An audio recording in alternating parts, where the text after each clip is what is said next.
Good evening. Class 10th के series में real number हमने शुरू किया था। पहला लेक्चर हो चुका था, दूसरा लेक्चर आज लेके आए हैं। कल हमने आइडियल यूक्लिड डिवीजन लेमा के बारे में पढ़ा। मैं एक बार रिवाइज दूं अगर कि कल हमने जो पढ़ा था वो ये था कि जो हम बचपन से पढ़ते आए थे कि जो डिविडेंड होता है वो डिवाइजर का कोसेंट में मल्टीप्लाई करने के बाद रिमाइंडर जोड़ने के कारण आता है। ये चीज हम बचपन से पढ़ रहे थे। कल ये चीज पता चली कि यूक्लिड साहब ने कहा था इसके बारे में और हमने देखा भी, और हमने एक नॉर्मल सा निष्कर्ष दिया, रिजल्ट दिया कि यूक्लिड ने कहा था कि अगर आपके पास दो नंबर ए और बी हैं, इस तरह से हैं कि ए बड़ा हो बी से, तो तुरंत आपके मन में ख्याल आ जाना चाहिए कि ए को डिविडेंड और बी को डिवाइजर कहेंगे। तो dividend equal to divisor into quotient plus remainder, कोई बहुत बड़ी बात नहीं थी यूक्लिड के लिए। और उन्होंने कहा कि आर की जो कंडीशन है वो 0 से बड़ा हो या कि बराबर हो और जो डिवाइजर है उससे छोटा। सब जानते कि रिमाइंडर डिवाइजर से छोटा होना चाहिए। ठीक, इतनी बातें कल।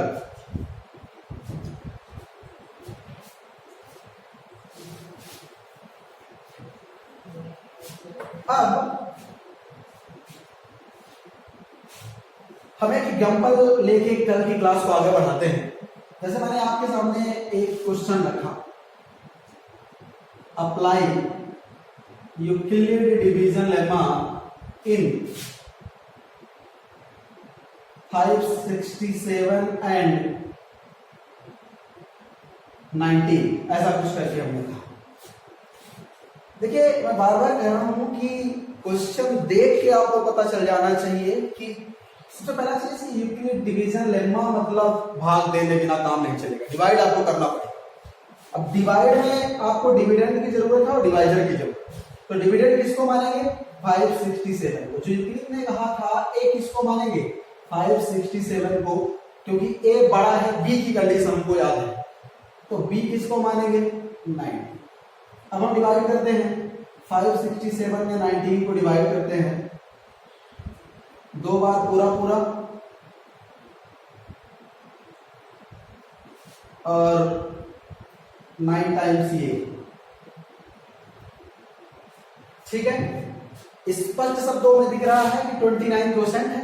अब हम जानते हैं, क्या जानते हैं? ईडीएल क्या है? ईडीएल क्या है? A equal to B Q plus R. A क्या है? डिविडेंड। डिविडेंड यहां क्या है? जो बड़ा है 567। बी क्या है? डिवाइजर। डिवाइजर क्या है भाई? 19 इंटू क्वेश्चन क्या आया? 29। रिमाइंडर क्या आया? 60। क्या देख लीजिए, जो रिमाइंडर है वो छोटा है। रिमाइंडर छोटा है किससे? डिवाइजर से। ये कंडीशन अप्लाई होनी चाहिए। ये अपना आंसर हो गया ऐसे। ठीक है, कुछ होमवर्क भी हमने दिया था, उम्मीद है आपने कर लिया होगा। नहीं किए हैं तब भी बहुत अच्छी बात है, कोई बात नहीं, ऐसे ही करते रहिए। देखिए डेली का काम डेली अगर कंप्लीट करेंगे तो आपके लिए अच्छा होगा। अगर आप आज का काम कल पे छोड़ेंगे तो बड़ी दिक्कत की बात हो जाएगी, और फिर कल को आप कहेंगे कि हमसे पूरा नहीं हो पाया। समस्या आपके साथ ये है कि आप बिना मतलब का काम पूरा करने में बहुत ज्यादा रहते हैं और मतलब की चीज आप छोड़ देते हैं। कहीं ऐसा ना हो कि बिना मतलब का काम पूरा करने के चक्कर में मतलब की चीजें छूट जाए। खैर, मैं लेक्चर को आगे बढ़ाता हूं। कल हमने यूक्लिड डिवीजन लेमा पढ़ा। अब खूब सोच रहे होंगे कि यूक्लिड डिवीजन लेमा का यूज क्या है। जो बढ़िया यूज है आपके सिलेबस में वो है to find HCF, highest common factor, Hindi में महत्तम समापन। HCF ज्ञात करने के लिए ईडीएल का यूज करें। कैसे? मैं करके दिखाता हूं, प्रैक्टिकली करके दिखाता हूं। जैसे मैंने कहा कि आप 10, मैं क्वेश्चन लिखता हूं, फाइंड HCF of 10 एंड 5 4 10 और 4 का HCF में पूछ रहा हूं आपसे, ठीक है। तो आपके पास जो मेथड फर्स्ट है वो पुराना वाला मेथड, कुछ लोगों को नहीं पता, मैं बता देता हूं। अच्छा यही है कि आप पुराना चीज रिवाइज करें। चलिए मैं बता देता हूं। करते ये थे कि पहले 10 का फैक्टर करते थे, नहीं करते थे, फिर 4 का फैक्टर करते थे, यही ना, फिर दोनों में कॉमन छांट लेते थे, तो कॉमन क्या आया इसमें, इसलिए HCF क्या हुआ। ये पुराना तरीका है, ऐसा ही करते थे ना, पहले जिनका HCF निकालना है तो फैक्टर करके, तीनों में 2 हैं तो दोनों में कॉमन छांट लेते हैं, अगर 2 से ज्यादा, 1 से ज्यादा चीज कॉमन होता है दोनों को मल्टीप्लाई कर देते, करेंगे बाद में। और एक तरीका आपका यूक्लिड वाला है, वो तरीका सीखिए, वही आपके काम का है। हमने क्या कहा, मेथड सेकंड में हमने क्या कहा, बाय यूजिंग यूक्लिड डिवीजन। मैं बार बार कह रहा हूं, एक क्वेश्चन से एक कॉन्सेप्ट क्लियर नहीं होगा, मैं 2-3 क्वेश्चन करके निकालता हूं। जैसे आपको 10 और 4 का निकालना है ना, तो 10 और 4 में आप यूक्लिड डिवीजन लेमा लगाओ, तुरंत आपको पता चल गया कि 10 को आप A मानोगे और 4 को आप क्या मानोगे, B। बात क्लियर, A बड़ा है B से, कंडीशन याद आ रहा है। हमने 10 को 4 में डिवाइड किया, ये रफ फर्क है, तो ये आया कुछ ऐसा, बोलो ठीक। क्या हम 10 को 4 इंटू 2, क्यों, A equal to B into Q plus R, यही ना, तो 10 equal to 4 into 2 plus remainder कितना आया, 2। ये है पहला स्टेप, देखिएगा, ध्यान समझिएगा। सबसे पहले हमने क्या किया, जो भी डिजिट था उसमें हमने लगा दिया यूक्लिड डिवीजन लेम्मा। जब तक रिमाइंडर 0 नहीं आ जाएगा तब तक ये काम करते रहना। चलिए पहला चरण पूरा हुआ। अब क्या रिमाइंडर 0 आया, नहीं आया, तो अब दोबारा इस V को और इस R को उठाओगे, ठीक है, यहां आइए, देखिए इधर, अगेन आप A को क्या मानोगे इस बार, 4, ये जो है ना, इसको अब A मान लोगे और रिमाइंडर को क्या मान लोगे इस बार, B, ठीक है। अब इन दोनों में फिर से यूक्लिड डिवीजन लेमा लगाओ। अब देखो, इस बार हम 4 को 2 में डिवाइड किया, 2 × 4, तो जब हम 4 को लिखेंगे तो क्या लिखेंगे, 2 इंटू 2 प्लस 0। ये क्या है, ये क्या है, वो A equal to B into Q plus R। यही B जो है ना, उस कंडीशन में जब रिमाइंडर 0 आ जाए, ये जो B है ना वही HCF है, तो HCF इसका कितना आया, 2। थोड़ा कम समझ में आया होगा, कोई बात नहीं, मैं दोबारा और क्वेश्चन के माध्यम से क्लियर करता हूं, उसको नोट करिएगा बेटा। दोस्तों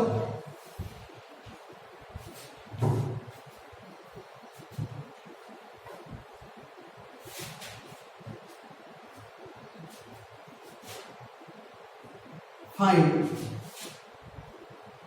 HCF of 1 to 5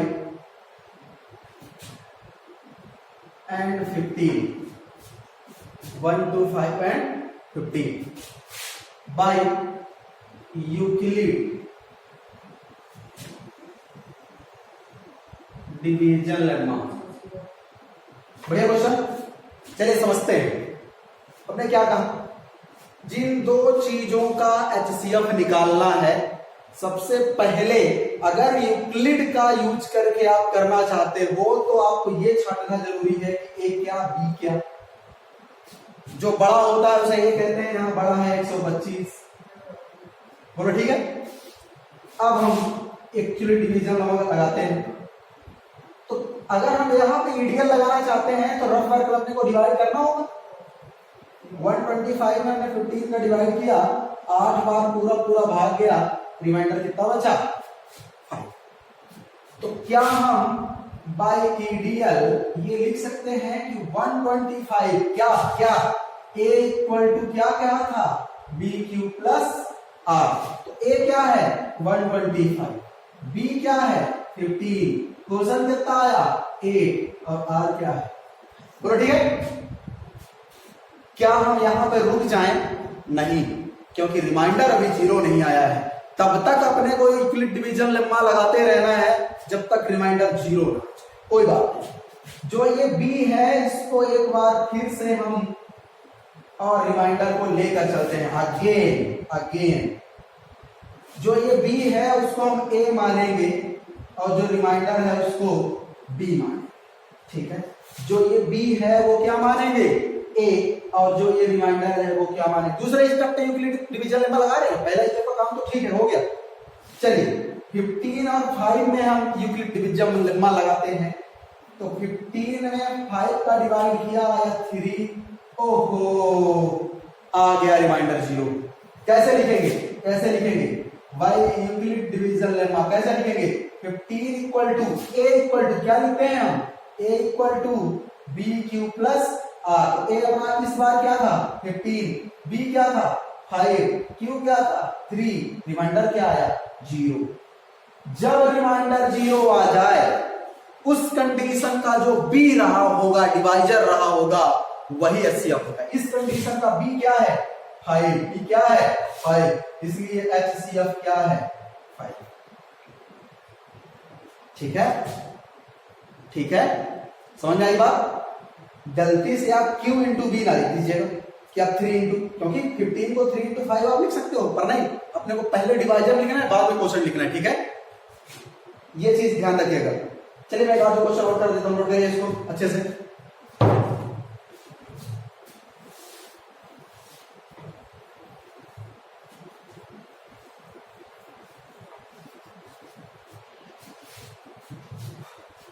एक और क्वेश्चन और कर देते हैं, थोड़ा बड़े क्वेश्चन ले लेते हैं।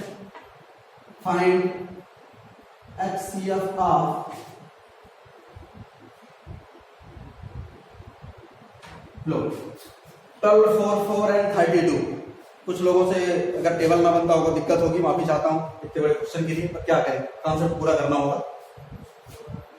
फिर से सबसे पहला काम बाई आपको लिखा रहेगा, बाई यूक्लिड में, ठीक है, आपको लिखा रहेगा यूक्लिड मेथड से आप ऐसा करिए।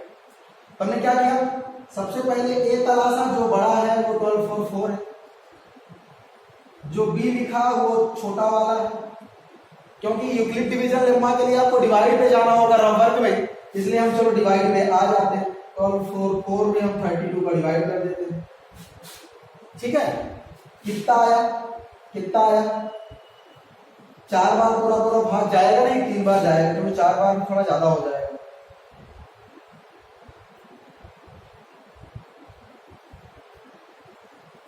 ऐसे कुछ आ रहा है, समझ में आ रहा है। 8 बार जाएगा क्या, 8 बार जाएगा।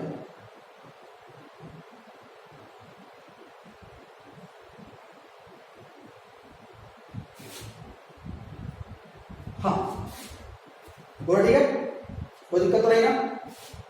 16, 8, 24, ठीक है। मतलब अगर आप यूक्लिड डिवीजन लेम्मा लगाना चाहते हैं तो आपको लिखना होगा a equal to B Q plus R लिखना होगा। a की वैल्यू कितनी 12, 4, 4, b की वैल्यू कितनी 32, q की वैल्यू कितनी 38, r की वैल्यू कितनी 28। बोलो ठीक है, इतना क्लियर है। क्योंकि रिमाइंडर 0 नहीं आया है इसलिए हमें दूसरे स्टेप पे स्विच करना होगा और सेकंड स्टेप के लिए अगेन, चलिए यहां पे लिखते हैं, यहां पे अगेन। चलिए आप बताइए ए किसको मानेंगे, इसको मानेंगे, जो इसका डिवाइजर रहा होगा इस बार क्या होगा ए, और बी किसको मानेंगे, जो रिमाइंडर रहा होगा रिमाइंडर, तो बी क्या लिख दिया 28। चलिए 32 यहां लिखते हैं, 28 यहां लिखते हैं, एक बार पूरा भाग जाएगा, 4 ये पूरा आएगा। बोलो ठीक है। बाय आइडियल अगर आप यहां पे आइडियल लगाना चाहते हैं, क्या a equal to B Q plus R, तो a इस बार क्या था 32, b इस बार क्या था 28, q इस बार कितना आया 1, r इस बार कितना आया 4। क्या अब भी रिमाइंडर 0 हुआ? नहीं। अब क्या करें? थर्ड स्टेप पे स्विच करते हैं अगेन। इस बार ए को क्या मानेंगे? ये 28 और बी को क्या मानेंगे? रिमाइंडर 4। चलिए इस बार देखिएगा ध्यान से, 28 4 7 या 28 हो गया 00। बोले ठीक है? रिमाइंडर 0 आ गया। क्या लगाएं? ईडीएल। क्या लगाएं? EDL, Euclid division lemma. परेशान तो नहीं है? यूक्लिड डिवीजन लेमा क्या कहता है? a equal to B Q plus R. A किसको माना था? 28 को। बी किसको माना था? 4 को। क्यू कितना आया है? 7। रिमाइंडर कितना आया? 0। ये प्रोसेस अपने को तब तक करती रहनी है जब तक रिमाइंडर 0 ना आए। बोलो ठीक। अगर रिमाइंडर 0 आ गया, उस कंडीशन का जो बी होगा वही एचसीएफ होगा। जो बी होगा वही एचसीएफ होगा। एचसीएफ आया कितना? 4। ये मेथड ना आसान है। बहुत बड़े बड़े क्वेश्चंस को बड़े आसानी से आप एचसीएफ निकाल सकते हैं। अगर आप 12 4 4 और 32 के एचसीएफ निकालने के ऑर्डर पे जाएं नॉर्मल मेथड से, तो आप 12 4 4 का पहले मल्टीपल करेंगे, जिसे हम फैक्टर कहते हैं, सॉरी फैक्टराइजेशन करेंगे, और 12 4 4 का जब प्राइम फैक्टर करेंगे और इतना लंबा सा लिख देंगे, 32 का करेंगे, फिर छाटेंगे, फिर मल्टीप्लाई करेंगे, लंबा प्रोसेस हो जाएगा। अगर आप सच में यूक्लिड डिवीजन लेमा का सीख गए हैं यूज ना, देखिए 3 से 4 स्टेप में बढ़िया है।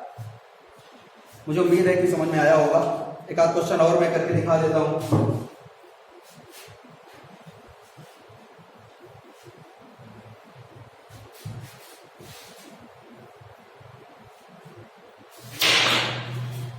सॉरी, जैसे मैं कहता हूं कि फाइंड एचसीएफ, ये सारे क्वेश्चन आपके कॉपी में लगे होने चाहिए। ऑफ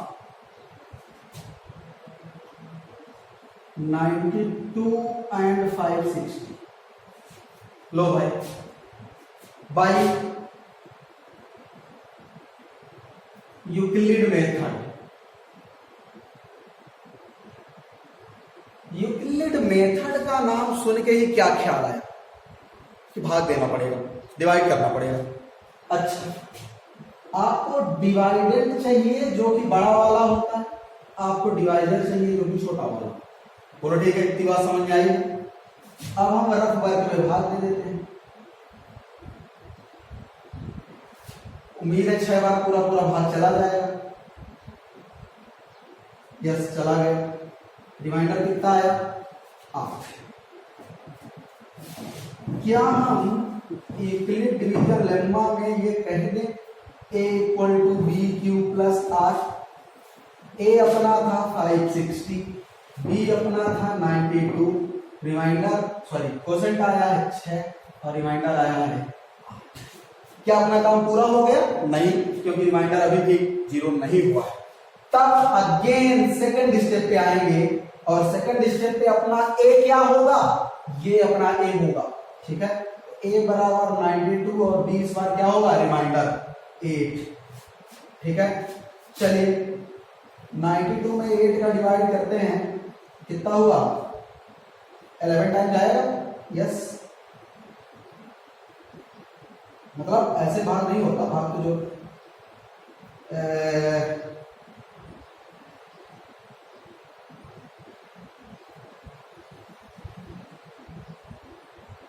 रिमाइंडर कितना आया? 4। अगर हम भाई यूक्लिड डिवीजन लेम्मा यहां भी लगाएं, क्या होता है? a equal to B Q plus R. तो a कितना? 92, b कितना? 8, q कितने बार गया? 11 बार, प्लस कितना बचा? क्या थर्ड स्टेप पे स्विच करना होगा? हाँ, क्यों? क्योंकि रिमाइंडर अभी बाकी। अब अगेन इस बार क्या होगा? इस बार क्या होगा? इस बार ए की तरह कौन सा काम करेगा? ये इसका, ठीक है, और बी की तरह कौन सा काम करेगा? रिमाइंडर। अगेन देखते हैं, देखिए देखिए 8 4 4 28, यस, रिमाइंडर आ गया 0 by Euclid division lemma. a equal to B Q plus R. A कितना? 8, बी कितना? 4, क्यू कितना? 2, आर कितना? 0। और इस स्थिति में जो b होता है, जब रिमाइंडर 0 आ जाए, तो वही इसका HCF। बोलो ठीक है, ठीक है ना। 1.1 NCERT क्लास 10 सभी लोग 1.1 में और 1.1 के पहले एक तो एग्जाम्पल दिए गए हैं, वो भी 1.1 का क्वेश्चन नंबर फर्स्ट और क्वेश्चन नंबर सेकंड अब आपसे बन जाना चाहिए। वो चीज भी सभी लोग सॉल्व करें यूक्लिड डिवीजन लेमा के द्वारा। HCF निकालने के जितने भी सवाल जहां भी पाए, जरूरी नहीं कि केवल एनसीईआरटी, दुनिया के कहीं भी अगर HCF निकालने के क्वेश्चन आ गए हैं और यूक्लिड डिवीजन लेमा का यूज आपसे आता है, बहुत अच्छे से बनना चाहिए। मैं ये नहीं कर रहा हूं, मैं मेथड सिखाऊंगा, आप बुक कोई भी इस्तेमाल करिए, बशर्ते एनसीईआरटी रेफरेंस लेके मैं चलूंगा। यूक्लिड डिवीजन लेमा का यूज करके 2 नंबर्स का HCF निकालते अब आपसे आना चाहिए। नहीं आता, बेझिझक आप हमसे पूछिए कहां पे क्या दिक्कत आ रही है, किसको बी मानने में दिक्कत आ रही है, किसको क्यों मानने में दिक्कत आ रही है। बार बार वीडियो को देखने से ये दिक्कत आपका पूरा हो जाएगा, इसलिए मैं कह रहा हूं। फिर भी अगर आपको समझ में नहीं आता, आप हमारा नंबर वीडियो के शुरू में ही मिल जाता है, कॉन्टेक्ट अस में देख लीजिएगा। और डेली रेगुलरिटी बनाए रखिए, वीडियोज अब आते ही रहेंगे, आपका सिलेबस धीरे धीरे आगे बढ़ता रहेगा। कोई भी दिक्कत के लिए हमेशा हम उपलब्ध हैं। मैं बार बार ये चीज कह रहा हूं कि ग्रुप जो अपना बनाए 10th क्लास का, उस पर जितने ज्यादा से ज्यादा पार्टिसिपेंट ऐड हो सकते हैं ऐड हो जाएं, बहुत अच्छा रहेगा। जितना लंबा ग्रुप होगा उतना ज्यादा डिस्कशन में मजा आएगा। और एक बार इंटरेस्ट लेके ग्रुप पे आप एक्टिव होके दिखाइए, जो भी दिक्कत हो मुझसे पूछिए, मैं हमेशा आपके लिए उपलब्ध हूँ। चाहे जब आप क्वेश्चन कीजिएगा, अगर मैं देखूंगा तो उसका रिस्पॉन्स मिलेगा, अच्छे से मिलेगा। तब तक देखते रहिए, कल फिर मिलेंगे एक और टॉपिक के साथ। यूक्लिड डिवीजन लेमा से थोड़ा और आगे बढ़ेंगे और अच्छे टॉपिक के साथ। धीरे धीरे सिलेबस अपने चरम पे आ रहा है। मैं बार बार कह रहा हूँ कि लेक्चर फर्स्ट और लेक्चर सेकंड 2-3 बार देखें, इससे आपका कॉन्सेप्ट क्लियर होगा और आगे बढ़ने में मदद मिलेगी। चलिए देखते रहिए, सबको लाइक सब शेयर कीजिए, खुद लाइक कीजिए, दूसरों से भी लाइक करवाइए, शेयर कीजिए, सब्सक्राइब कीजिए। All the best.